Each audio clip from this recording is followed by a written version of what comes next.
time to continue on. We are going to be entering into the library.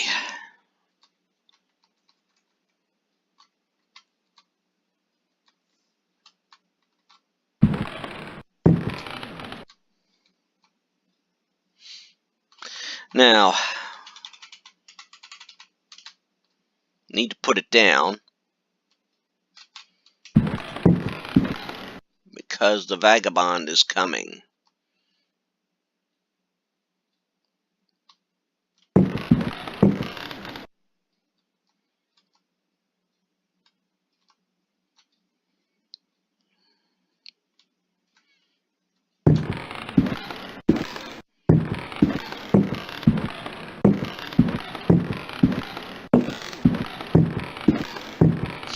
Now, we gotta get to the other side of the library, where we need to put... no.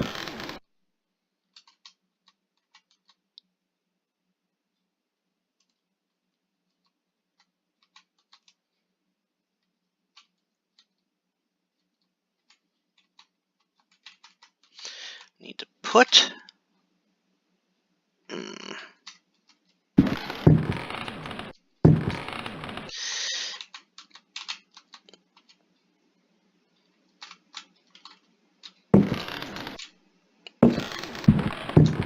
Okay, there's a spot somewhere we gotta put that book.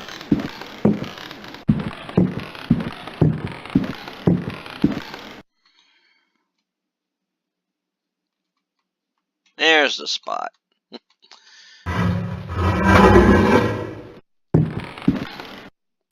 we go in here. Now we gotta take that. That talisman will come in handy later. Ah! Need a dagger, and a dagger, and a parchment, and a parchment, and a book, and a book. There's a lot. Now, let's stand right here, because that's the safe spot. I believe we're going to need to use that dagger. So let's start with this book here. Ludwig Prien. De Vermis Mysteriis. It fooled me there. Domine invocatoris, si non sanctificatus es cave. De vermis mysteriis non absolvo folem legendum fatum et eum versus. Tibi magnum inominandum signa stellarum nigrarum et... That would be so much easier to understand if I truly remembered my Latin.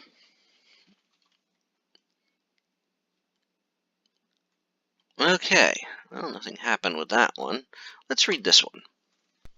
Juan Luis Jorge, De Bibliotheca.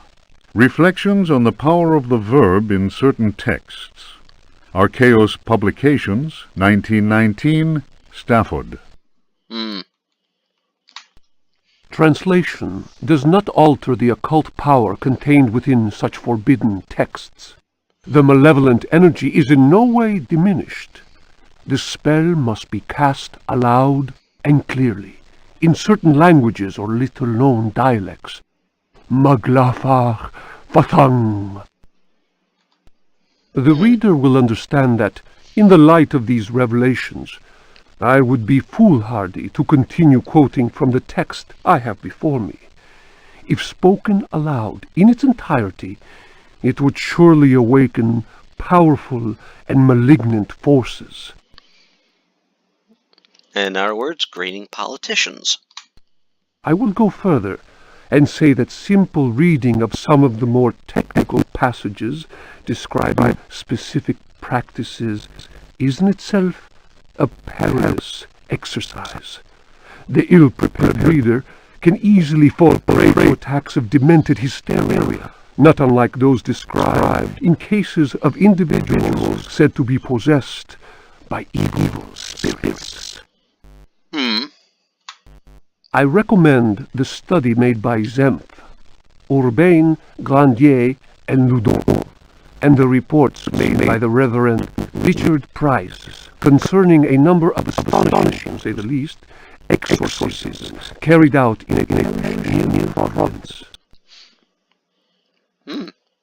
Providence, Rhode Island. Interesting. Given what I have written, we must be grateful to the librarians of the British Museum, who have never allowed consultation of the work of Al-Aziz starting new work, the infamous Necronomicon. Technically, it was apparently written by Abdul al-Hazred.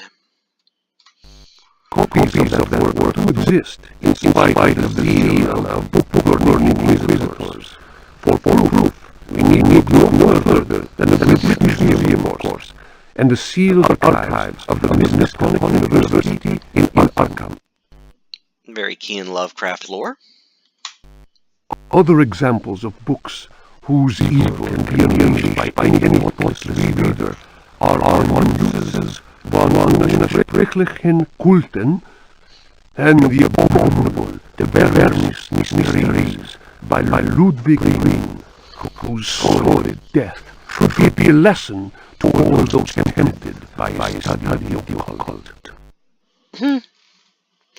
Yeah, but nobody ever seems to learn.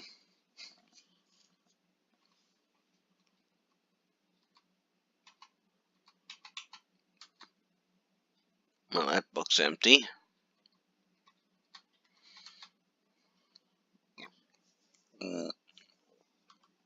Alright, let's read the parchment. The Sacrificial Dagger, Otto Stern, books.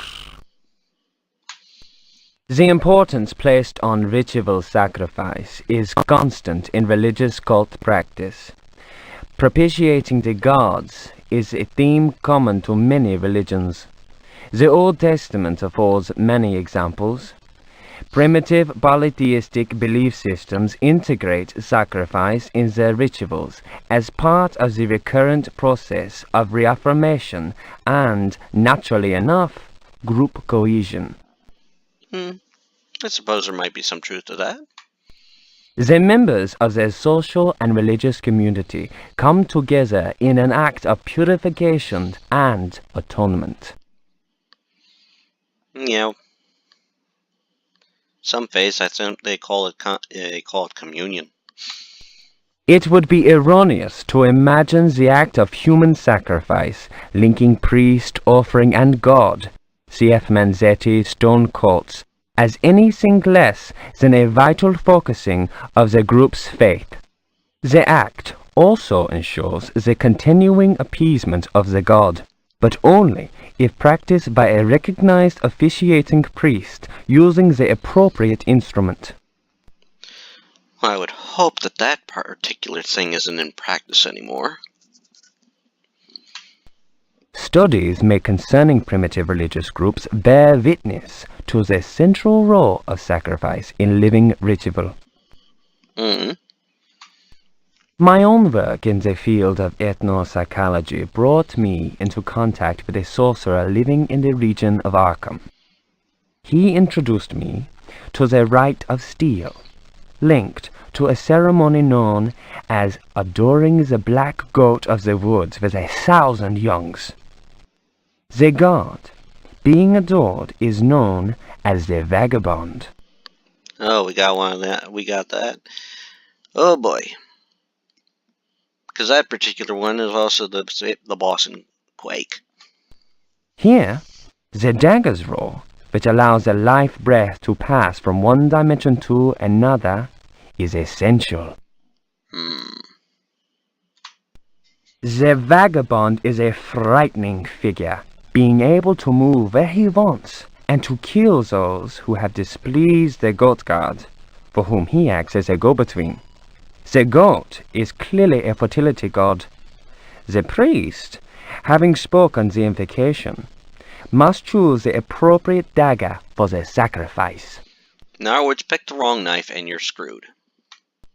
The knife with a sinusoidal blade that must be dipped 7 times on night when the moon is full, in water that has been distilled 100 times will be laid aside, since it would send the vagabond back into his own dimension. See illustration.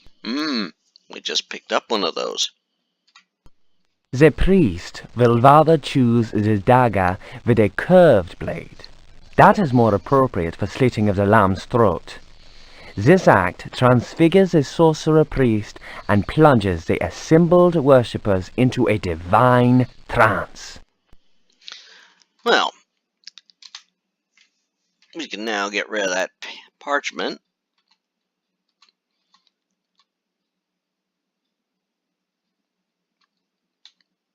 And we have another one to read. The Book of Yael, Signs of Stone, Eucharistic Rituals of Forbidden Cults. Texts collated by Monsignor Vacher, legate in the Curia of the Vatican.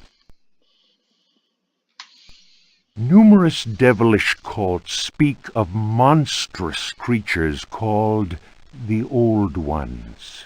Yep. These supernatural beings are believed to be possessed of powers equivalent to those of the gods of antique religions. Adepts of such cults refer to forbidden literature in order to cause these frightful entities to appear before them. Yeah, those people are a bit crazy. What serious student of folk myths has not come across the names of Cthulhu and Shub-Niggurath? AKA the black goat of the woods with 1,000 young. It must be said that these creatures wield tremendous power and are difficult to control once they have been unleashed into the world. Those who serve He who goes in shadows protect themselves with signs of stone, carved into the walls of houses or engraved on various objects. And those playing computer games hit the save button early and often. For those misguided servants of evil, the best protection appears to be that afforded by the sign of the most ancient gods, engraved in Manar stone, a heavy material said to be disagreeable to the touch. Yeah, we just picked that up. The sinful practices of those who fall into such errors can only lead to the darkest of despair, and are a mortal danger to the soul.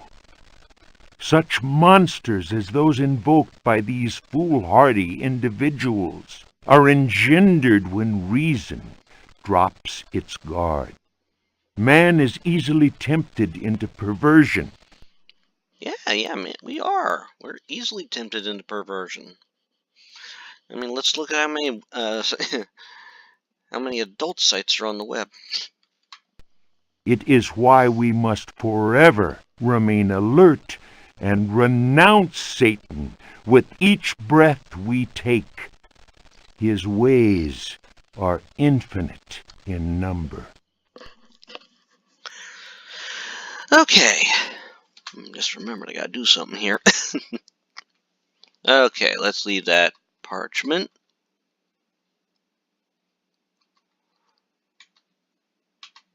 That's the dagger we need to use. We have that talisman. And now let's have a fun read. Fragments of the Book of Abdul. In the antique city of dead Relaya, Cthulhu dreams and waits. In the pit of time, the unspeakable lies in wait. That is not dead which can eternal lie. Relaya, your blocks of stone seal the ritual that gives birth to fear. Cthulhu Fatang! Cthulhu Fatang! Ayah! Ayah! Let he who knows how to invoke the stones act. It is time. Let the shadow of Cthulhu darken the sky. May the servitor of the black goat of the woods, with 1,000 youngs, sound his flute in honor of the unspeakable. Cthulhu Fatang! Cthulhu Fatang! Ayah! Ayah! May he who may not be named cast his withering gaze upon the unbeliever, for he is the door, the key, and the guardian of the door, and holds you now in his immense power. No, he don't. Now, if I wasn't standing in that spot, Edward Carnby would be doing a contortion act that would do Denzel Crocker from Fairly Odd Parents very proud. And he wouldn't have had to mention Fairy Godparents either.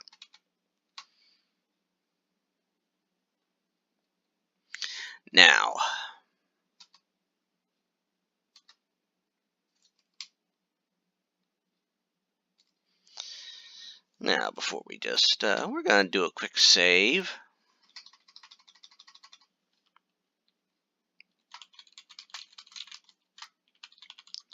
Because we're now going to go and handle our...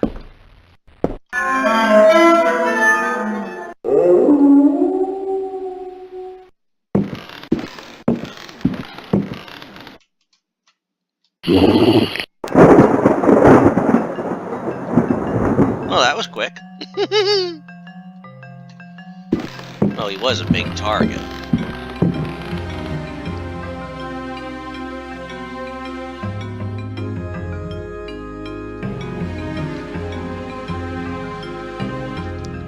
We're not going to need that knife.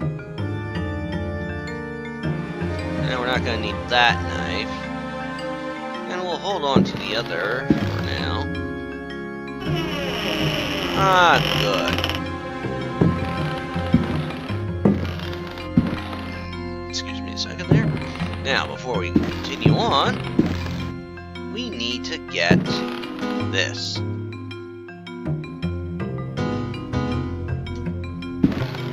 Now, we've cleared this floor, and we've now gotten everything done on this floor. So let's go down to the next floor.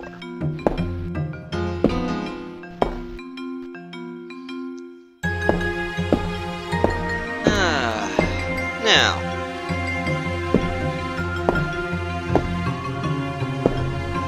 spider's still there. It's locked.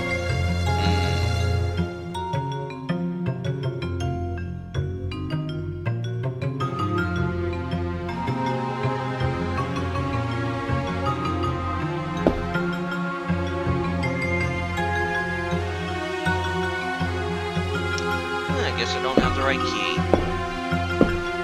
No, I have a key.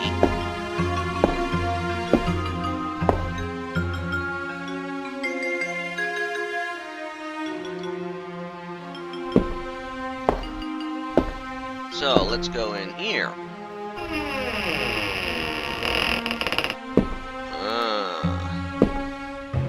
Something's on the stove. A pot of soup. I can tell you one thing, that soup is not fit for human consumption.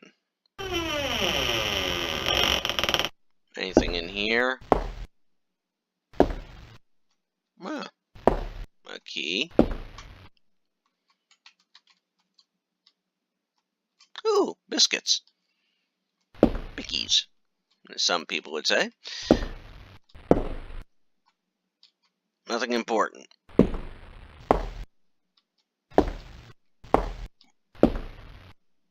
Ooh, another knife and another knife. Nothing important here. Let's see, a sink. Anything? No water. Alright.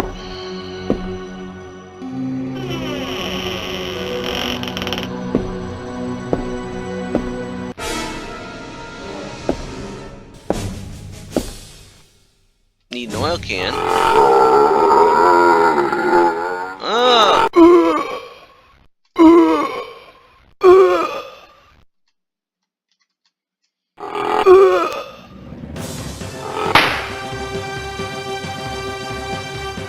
zombie was sneaky. I knew he was going to be coming, you know. 'Cause you trigger him the second you enter this room. Now, some would say that the best course is to not enter the room.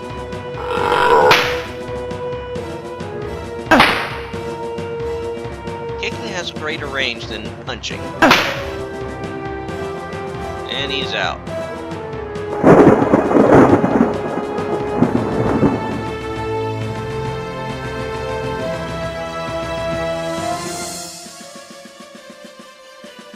Now I got water.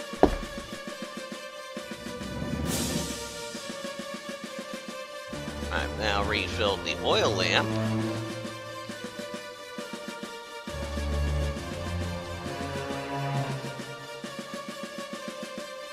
I have no gun.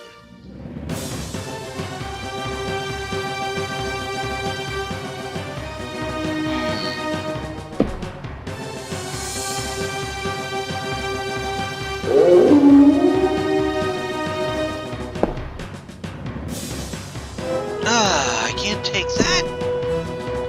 I suppose I'm gonna have to do something stupid.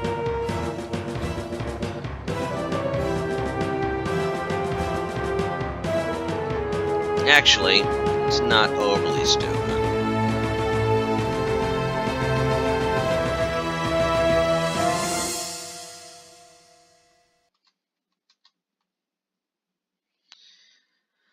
Let's see, can I use it now? Can I pick up that box now? Yes, I can. Box of shoes? No, it's not a box of shoes. It's a clever place to hide a revolver.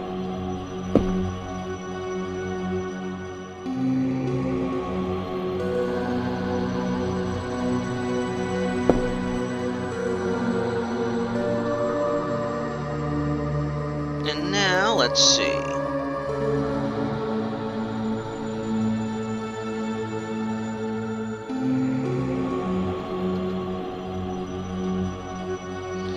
Yeah, these revolvers can hold have a lot of shots.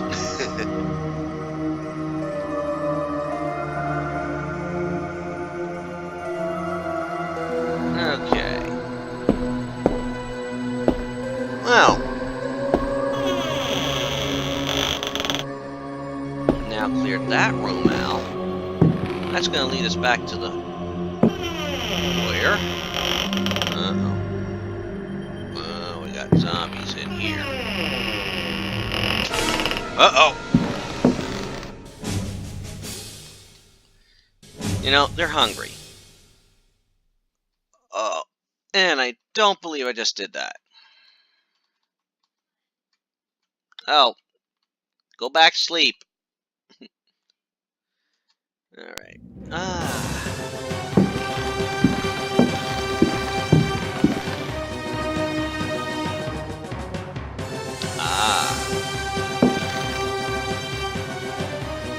Well, that sort of sorts that out.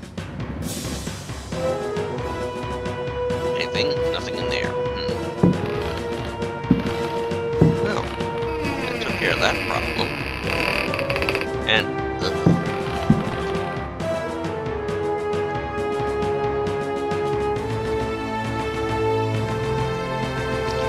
now there was a smoking ghost there.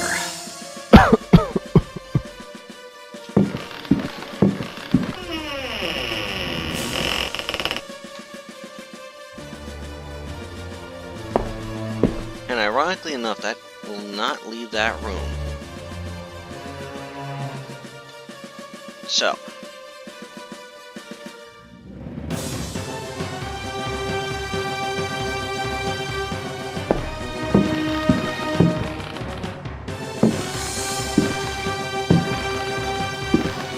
Come on.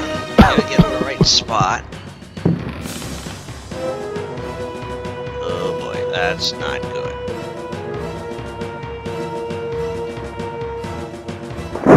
There we go. Now, with low health.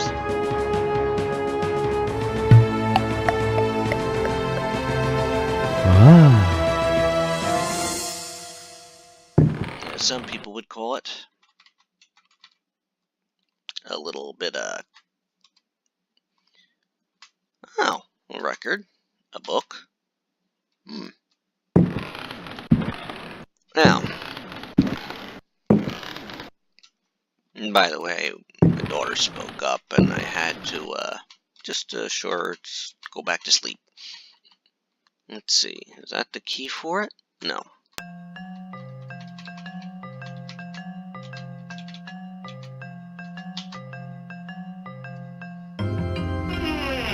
Ah, that was what opened that. Alrighty, so let's check some things out here. Nothing important there.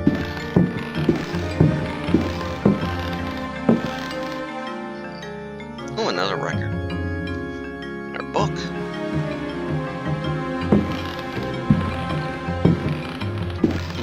What do we got here?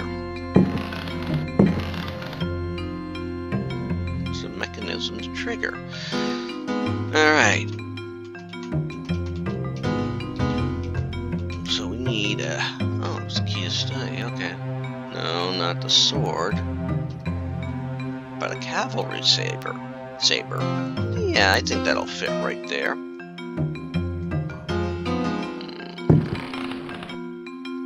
I'm using the wrong button, I think.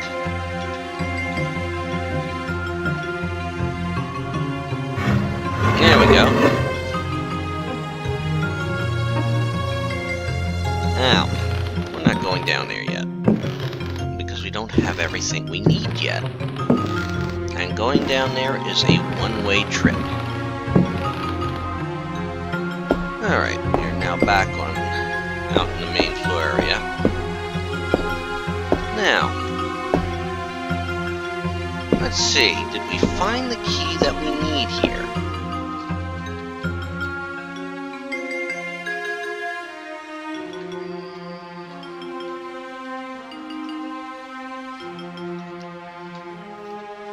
There's that other key.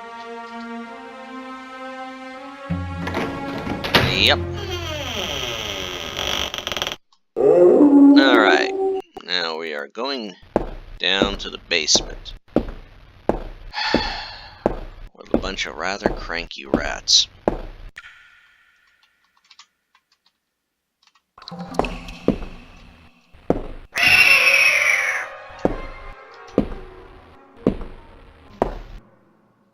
Bullets.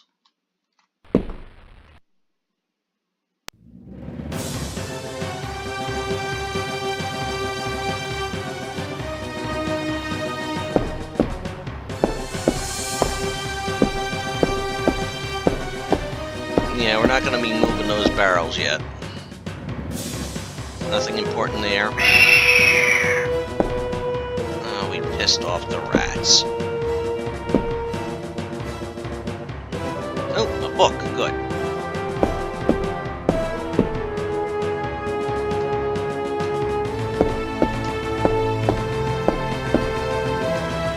Leave it.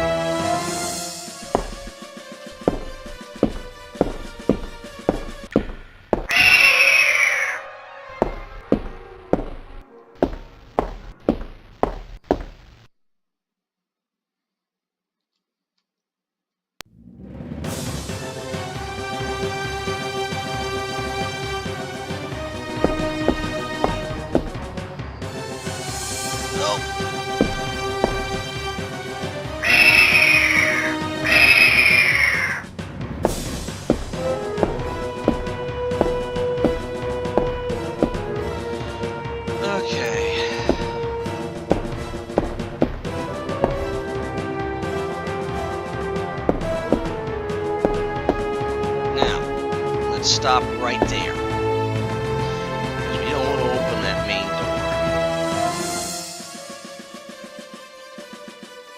We have one record, two record. I think there's a third one, but I don't know where it is right now. Alright. Don't need that anymore.